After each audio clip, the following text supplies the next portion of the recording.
ನಿರೀಕ್ಷಿತ ಫಲಿತಾಂಶ ಬರಲಿಲ್ಲ. ನಿರೀಕ್ಷೆ ಒಂದಿರ್ತದೆ, ಫಲಿತಾಂಶ ಒಂದಿರ್ತದೆ. ಜನಾದೇಶಕ್ಕೆ ನಾವು ಒಪ್ಪಬೇಕಾಗ್ತದೆ. ಸೊ ಹಾಗಾಗಿ ಇವತ್ತು ಜನ ಸಂಪೂರ್ಣವಾಗಿ ಎರಡೂ ಪ್ರಮುಖ ರಾಜಕೀಯ ಪಕ್ಷಗಳು ದ್ರವಿಡಿಯನ್ ಹೋರಾಟದ ಮುಖಾಂತರ ತಮಿಳುನಾಡಿನಲ್ಲಿ ಸುಮಾರು ದಶಕಗಳ ಕಾಲ ಹೋರಾಟವನ್ನು ಮಾಡ್ಕೊಂಡು ಬಂದಿತ್ತು. ಸೊ ಇವತ್ತು ಅದು ಹೋಗಿ ಹೊಸದನ್ನು ಜನ ಹುಡುಕಿದ್ದಾರೆ. ಸೊ ಹಾಗಾಗಿ ಪ್ರಜಾಪ್ರಭುತ್ವ ವ್ಯವಸ್ಥೆಯಲ್ಲಿ ಪ್ರಜೆಗಳ ತೀರ್ಮಾನವನ್ನು ನಾವು ಸ್ವಾಗತ ಮಾಡಬೇಕಾಗ್ತದೆ. ಸೊ ಆ ಒಂದು ನಿಟ್ಟಿನಲ್ಲಿ ಇವತ್ತು TVK ಪಕ್ಷದ ಮುಖ್ಯಸ್ಥರು ವಿಜಯ್ ಅವರು ಆಯ್ಕೆಯಾಗಿದ್ದಾರೆ. ಸೊ ನಾವೆಲ್ಲರೂ ಕೂಡ ಗೌರವಿಸಬೇಕು, ಅಭಿನಂದಿಸಬೇಕು. ಕಾಂಗ್ರೆಸ್ ಬೆಂಬಲ ಕೊಡೋದಕ್ಕೆ ಒಂದು ತೀರ್ಮಾನ ಮಾಡಿದೆ ರಾಹುಲ್ ಗಾಂಧಿ ಅವರು. ಸೊ ಅಂದರೆ ಯಾವ ಬೇಸ್ ಮೇಲೆ ಅಂದರೆ ಜಾತ್ಯತೀತ ನಿಲುವನ್ನು TVK ಪಕ್ಷ ಮುಖ್ಯಸ್ಥರು ಮೊದಲಿಂದನೂ ಕೂಡ ಹೇಳ್ಕೊಂಡು ಬಂದಿದ್ದಾರೆ. ಚುನಾವಣೆಗೆ ಪೂರ್ವದಲ್ಲೂ ಕೂಡ ಅವರು ಘೋಷಣೆ ಮಾಡಿದರು, ನಾನು ಯಾವುದೇ ಕಾರಣಕ್ಕೂ ಕೂಡ ಕೋಮುವಾದಿಗಳ ಜೊತೆ ಹೋಗೋದಿಲ್ಲ, ಜಾತ್ಯತೀತ ನಿಲುವಿನಲ್ಲಿ ನಾನು ರಾಜಕಾರಣವನ್ನು ಮಾಡ್ತೇನೆ ಅಂತೇಳಿ ತಮಿಳುನಾಡಿನ ಜನರಿಗೆ ಚುನಾವಣಾ ಪ್ರಚಾರದಲ್ಲೂ ಕೂಡ ಹೇಳಿದರು. ಹಾಗಾಗಿ ಇವತ್ತು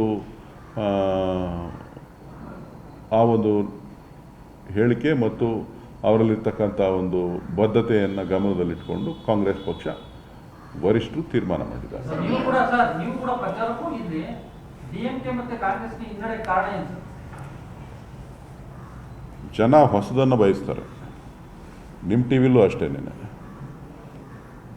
ದಿನ ಒಂದೊಂದು ಹೊಸದು ಬರ್ತಾಯಿತ್ತು ಅಂತ ಅಂದರೆ ಹೊಸದು ಏನಾರ ಬರ್ತದೇನೋ ಅಂತ ನೋಡ್ತಾ ಇರ್ತಾರೆ. ನೀವು ಹಾಕಿದ್ದೇ ಕಾರ್ಯಕ್ರಮ ಆಗ್ತಾಯಿತ್ತು ಅಂತ ಅಂದರೆ ನಿಮ್ಮನ್ನು ಕೂಡ ನೋಡೋದಿಲ್ಲ, ನಿಮ್ಮನ್ನು ಕೂಡ ಸ್ಕ್ರೀನಲ್ಲಿ ಬದಲಾಯಿಸ್ತಾರೆ. ಕೆಲವೊಂದು ಬದಲಾವಣೆಗಳಾಗ್ತದೆ ಸರ್, ಹೊಸತನ ಬೇಕಾ, ಹೊಸ ಲೀಡರ್ಗಳು ಬೇಕಾ ನಿಮ್ಮ ಪಕ್ಷದಲ್ಲೂ ಕೂಡ, ಹೊಸ ನಾಯಕತ್ವ ಬೇಕಾ? ಅದು ಪಕ್ಷದ ಆಂತರಿಕ ವಿಚಾರಗಳು, ಅದು ಪಕ್ಷದ ಆಂತರಿಕ ವಿಚಾರಗಳು.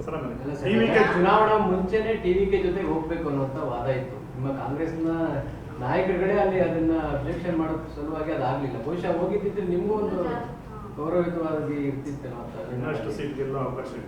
ಇಲ್ಲ, ಕೆಲವು ಸಂದರ್ಭದಲ್ಲಿ ಕೆಲವೊಂದು ತೀರ್ಮಾನಗಳಲ್ಲಿ ರಾಷ್ಟ್ರೀಯ ವಿಚಾರಗಳನ್ನು ರಾಷ್ಟ್ರೀಯ ನಾಯಕರುಗಳು ಗಮನದಲ್ಲಿಟ್ಕೊಂಡು ತೀರ್ಮಾನವನ್ನು ಮಾಡಿರ್ತಾರೆ.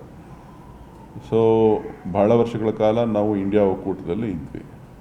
ಇಂಡಿಯಾ ಒಕ್ಕೂಟದಲ್ಲಿರೋದ್ರಿಂದ ಇಂಡಿಯಾ ಒಕ್ಕೂಟಕ್ಕೆ ಯಾವುದೇ ಥರದ ಸಮಸ್ಯೆ ಆಗಬಾರ್ದು ಅಂಥೇಳಿ ಒಂದು ತೀರ್ಮಾನವನ್ನು ತೆಗೆದುಕೊಂಡು ಆ ನಿರ್ಣಯವನ್ನು ಮಾಡಿದರು. ಇವತ್ತು ತೀರ್ಮಾನ ಫಲಿತಾಂಶಗಳು ಬಂದ ಮೇಲೆ ನಾವು ಜಾತ್ಯತೀತ ತತ್ವಗಳಿಗೆ ನಾವು ಗೌರವಿಸಬೇಕಾಗ್ತದೆ. ಸೊ ಹಾಗಾಗಿ ನಮ್ಮ ಪಕ್ಷದ ಹಿರಿಯರು ತೀರ್ಮಾನವನ್ನು ಮಾಡಿದ್ದಾರೆ. ರಾಹುಲ್ ಗಾಂಧಿ ರೆಡಿ ಇದ್ರು, ಆ ತೀರ್ಮಾನಕ್ಕೆ ರಾಹುಲ್ ಗಾಂಧಿ ರೆಡಿ ಇದ್ರು, ಲೋಕಲಿ ಅದಾಗಲಿಲ್ಲ ಇಲ್ಲ, ವಿಚಾರಗಳು ಬೇರೆಯವ್ರು ಹೇಳ್ತಾರೆ. ಎಲ್ಲೂ ಕೂಡ ಯಾರು ಕೂಡ ಅದನ್ನು ಓಪನ್ ಆಗಿ ಎಲ್ಲೂ ಹೇಳಿಲ್ವಲ್ಲ, ಎಲ್ಲ ಗಾಸಿಪ್.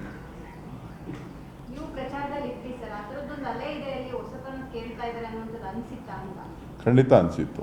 ಆ ವಿಚಾರವನ್ನು ನಾನು ಪಕ್ಷದ ಆಂತರಿಕದ ನಮ್ಮ ಅಭ್ಯರ್ಥಿ ಹತ್ರನೂ ವಿಚಾರಗಳನ್ನು ತಿಳಿಸಿದ್ದೆ, ಬೇರೆ ನಮ್ಮ ನಾಯಕರುಗಳ ಹತ್ರನೂ ತಿಳಿಸಿದ್ದೆ.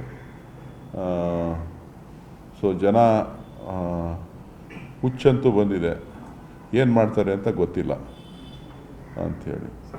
ಸೊ ಬಹುತೇಕ ಸೀಟ್ಗಳು ಗೆದ್ದಿರ್ತಕ್ಕಂಥದ್ದು ಅರ್ಬನ್ ವೋಟರ್ಸೇನೆ TVKಗೆ ಬೆಂಬಲವನ್ನು ಕೊಟ್ಟಿರ್ತಕ್ಕಂಥದ್ದು ಗಣನೀಯವಾಗಿ ನಾವು ಗಮನಿಸಬೇಕಾಗ್ತದೆ.